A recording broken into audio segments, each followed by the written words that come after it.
চাল দিয়ে তো অনেক রকম রেসিপি ট্রাই করেছেন।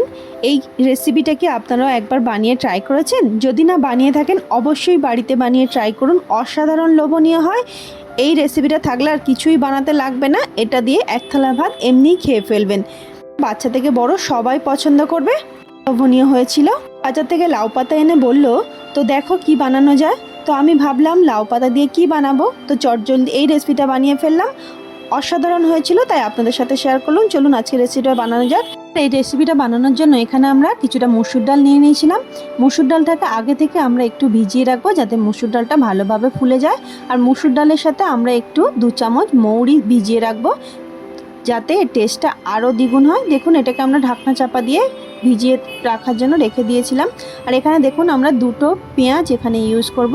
তো পেঁয়াজগুলোকে একদম ছোট ছোট পাতলা পাতলা করে কেটে নেবেন, তাহলে এটা খেতে খুব ভালো লাগে। তো দেখুন এখানে আমরা সব পেঁয়াজগুলো একটু পাতলা পাতলা করে কেটে নিয়েছি। আর এখানে দেখুন আমাদের মুসুর ডালগুলো ভিজে গেছে। তো মুসুর ডালটাকে আমরা একটু মিক্সার গ্রাইন্ডারের মধ্যে সব মুসুর ডালগুলো জলটা ছেঁকে নিয়ে আমরা মুসুর ডালটাকে ভালোভাবে পেস্ট বানিয়ে নেব। এখানে জল দেওয়ার কোনো প্রয়োজন নেই, কারণ মুসুর ডালের মধ্যে জলটা শোক করে নেবে, সেটাতেই আমাদের মুসুর ডালটা বাটা হয়ে যাবে। একটু শুকনো শুকনো করে বাটবেন। যদি জল লাগে অল্প একটু জল দেবেন, বেশি জল দেওয়ার দরকার নেই। তো দেখুন এখানে আমরা পুরো মুসুর ডালটা এমনিভাবে বেটে নেব।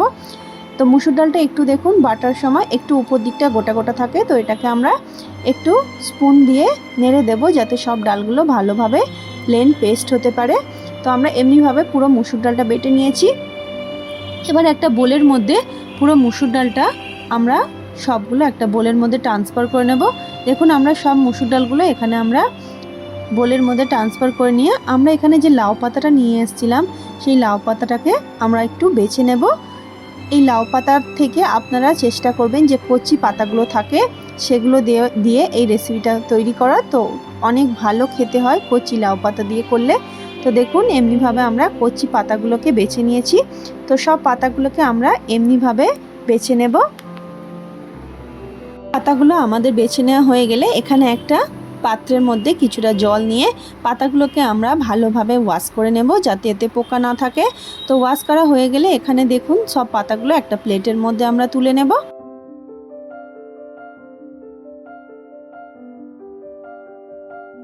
এখন একটা কড়াইয়ের মধ্যে আমরা গ্যাসের ফ্লেমটা অন করে কড়াই বসিয়ে দিয়েছিলাম। সেই কড়াইয়ের মধ্যে কিছুটা নুন দিয়ে দেব জলের মধ্যে। নুনটা দিয়ে জলটা একটু হালকা গরম হয়ে গেলে এই যে ধুয়ে রাখা লাউ পাতাগুলো আমরা গরম জলের মধ্যে একটু এপাশ ওপাশ যাতে শুধু কালারটা চেঞ্জ হয়ে যায়, তো সেই অবস্থাতেই আমরা একটু ডুবিয়ে দেব গরম জলের মধ্যে। দিয়ে এপাশ ওপাশ উল্টে পাল্টে যখন কালারটা চেঞ্জ হয়ে যাবে আমরা কড়াই থেকে এই লাউ পাতাগুলোকে জলটা ছেঁকে ছেঁকে একটা পাত্রের মধ্যে তুলে নেব। দেখুন ঠিক এমনিভাবেই পুরো লাউ পাতাগুলোকে আমরা কড়াই থেকে তুলে নেব। প্যান আমরা গ্যাসের মধ্যে বসিয়ে দেবো। প্যানের মধ্যে অল্প একটু সর্ষের তেল দিয়ে দেবো। সর্ষের তেলটা ভালোভাবে গরম হওয়ার পরে এখানে আমরা 2-3টে শুকনো লঙ্কা দিয়ে দেবো। দেখুন শুকনো লঙ্কাগুলো আমরা এখানে দিয়ে দিয়েছি। তেলটা একটু গরম হয়ে গেলে শুকনো লঙ্কাগুলো হালকা একটু ভেজে আমরা শুকনো লঙ্কাগুলোকে একটা পাত্রের মধ্যে তুলে নেব যাতে শুকনো লঙ্কাগুলো পুড়ে না যায়। শুকনো লঙ্কাগুলো তুলে নেওয়া হয়ে গেলে এখানে আমরা কিছুটা রসুনকে কুচি করে নিয়েছিলাম, সেই রসুন কুচিটা আমরা তেলের মধ্যে দিয়ে দেবো। রসুনটা এখানে বেশি ভাজার কোনো প্রয়োজন নেই, হালকা একটু যাতে রসুনের কাঁচা গন্ধটা চলে যায় হালকা একটু গ্যাসের ফ্লেমটা অফ রেখেই আমরা গরম তেলের মধ্যে রসুনগুলোকে দিয়ে দিয়েছিলাম। তো হালকা একটু ভাজা হয়ে গেলে দেখুন রসুনগুলো আমরা পুরো রসুন আর রসুনের মানে যে সর্ষে তেলটা দিয়েছিলাম সেই তেলটা আমরা ডালের মধ্যে ঢেলে দেব। তেল আর রসুনটা আমরা পুরোটা ডালের মধ্যে ঢেলে দিয়েছি। আমরা যে 2টো পেঁয়াজ কেটে নিয়েছিলাম সেই পেঁয়াজগুলোকে আমরা এখানে অ্যাড করে দিয়েছি। আর এখানে দেখুন আমরা যে শুকনো লঙ্কাটা ভেজে তুলে রেখেছিলাম যাতে সফট না হয়ে যায়, তার আগে শুকনো লঙ্কাগুলোকে ভালোভাবে একটু হাতের সাহায্যে শুকনো লঙ্কাগুলোকে একটু গুঁড়িয়ে নিয়েছি। তো গুঁড়ো করা হয়ে গেলে সেই শুকনো লঙ্কা গুঁড়োগুলো আমরা ডালের মধ্যে দিয়ে দেবো। দেখুন পুরো শুকনো লঙ্কাটা আমরা ডালের মধ্যে দিয়ে দিয়েছি। এই শুকনো লঙ্কাটা দিলে এর ফ্লেভারটা আরও সুন্দর আসে। আর এখানে দেখুন কিছুটা ধনেপাতা কুচি করে নিয়েছিলাম, সেই ধনেপাতা কুচিগুলো আমরা ডালের মধ্যে দিয়ে দেবো। দিয়ে দেওয়ার পর আমরা এখানে অল্প একটু ঝালের জন্য কাঁচা লঙ্কা দিয়েছিলাম। তো আপনারা আপনাদের ঝালটা বুঝে ঝালটা ইউজ করবেন। তো আমরা সেই কাঁচা লঙ্কাগুলো দিয়ে দিয়েছি। আর এখানে দিয়ে দেবো একটু জিরে গুঁড়ো, স্বাদ মতো দিয়ে দেবো আমরা এখানে নুন, আর এখানে একটু কালারের জন্য একটু দিয়ে দেবো হলুদ গুঁড়ো। দিয়ে সবগুলোকে ভালোভাবে হাতের সাহায্যে একটু ভালোভাবে এটাকে মিশিয়ে নেব। দেখুন ঠিক এমনিভাবে হাতের সাহায্যে ভালোভাবে মেখে মেখে যাতে সব মশলা বা এগুলো ডালের মধ্যে, তেলটা ডালের মধ্যে ভালোভাবে লেগে যায়। তো আমরা এমনিভাবে পুরো ডালটা হাতের সাহায্যে মিশিয়ে নিয়েছি। আমাদের ডালটা মেশানো হয়ে গেলে আমরা এখানে আগে থেকে একটা প্যানকে গ্যাসের ফ্লেমটা লো রেখে এখানে বসিয়ে দেব। দিয়ে প্যানের উপরে আমরা কিছুটা সর্ষের তেল দিয়ে দেব, যাতে সর্ষের তেলটা গরম হতে পারে। তো দেখুন লো ফ্লেমে রেখে আমরা এটাকে বসিয়ে রাখবো। ততক্ষণ আমরা যে লাউ পাতাগুলোকে বানিয়ে রেখেছিলাম সেই লাউ পাতাগুলো আমরা পাতুরির আকারে এটাকে তৈরি করে নেব। তো দেখুন আমরা যে ডালের মিশ্রণটা বানিয়ে রেখেছিলাম ঠিক এমনিভাবেই স্পুনের সাহায্যে পাতার উপরে দিয়ে দিয়ে পাতুরি শেপে এমনিভাবে তৈরি করে নেব।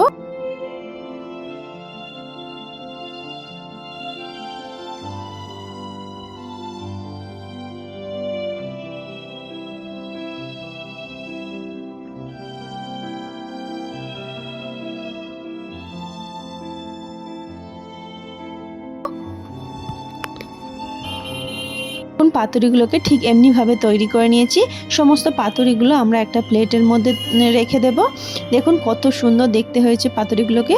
তো আমরা সমস্তগুলো ঠিক এমনিভাবেই স্পুনের সাহায্যে ডালগুলোকে তুলে তুলে ঠিক এমনিভাবেই তৈরি করে নিয়েছি।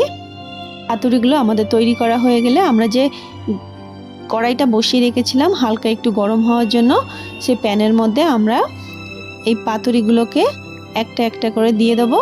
তো দেখুন আমাদের তেলটা একটু গরম হয়ে গেছে। এবার পাতুরিগুলোকে আমরা তেলের উপরে দিয়ে দিয়েছি। সমস্ত ডাল পাতুরিগুলো আমরা এমনিভাবে তেলের মধ্যে দিয়ে দেবো। তো পাতুরিগুলো আমাদের তেলের মধ্যে দেওয়া হয়ে গেলে এটাকে একদম লো ফ্লেমে রেখে ঢাকনা চাপা দিয়ে এটাকে কুক করে নেব।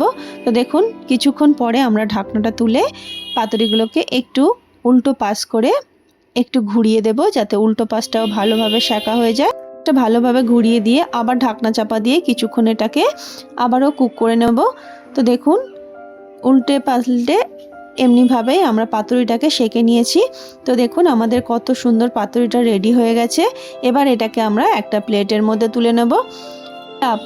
আমরা প্রতিটাকেই এমনিভাবে একটা প্লেটের মধ্যে তুলে নিয়েছি।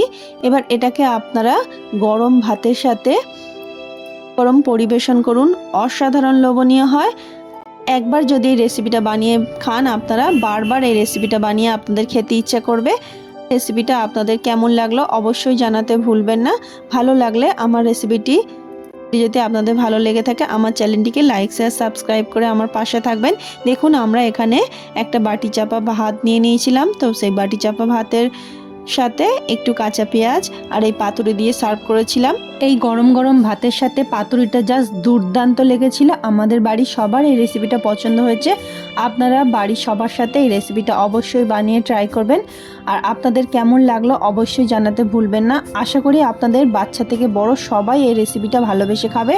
আমার রেসিপিগুলো আপনাদের কেমন লাগছে অবশ্যই আমাকে কমেন্টসের মাধ্যমে জানাবেন। আমার রেসিপিগুলো যদি আপনাদের ভালো লেগে থাকে আমার চ্যানেলটিকে লাইক শেয়ার সাবস্ক্রাইব করে আমার পাশে থাকবেন। আবার দেখা হবে আপনাদের সাথে নেক্সট একটা ভিডিও নিয়ে নেক্সট ডে। ততক্ষণ আপনারা ভালো থাকবেন, সুস্থ থাকবেন। ধন্যবাদ।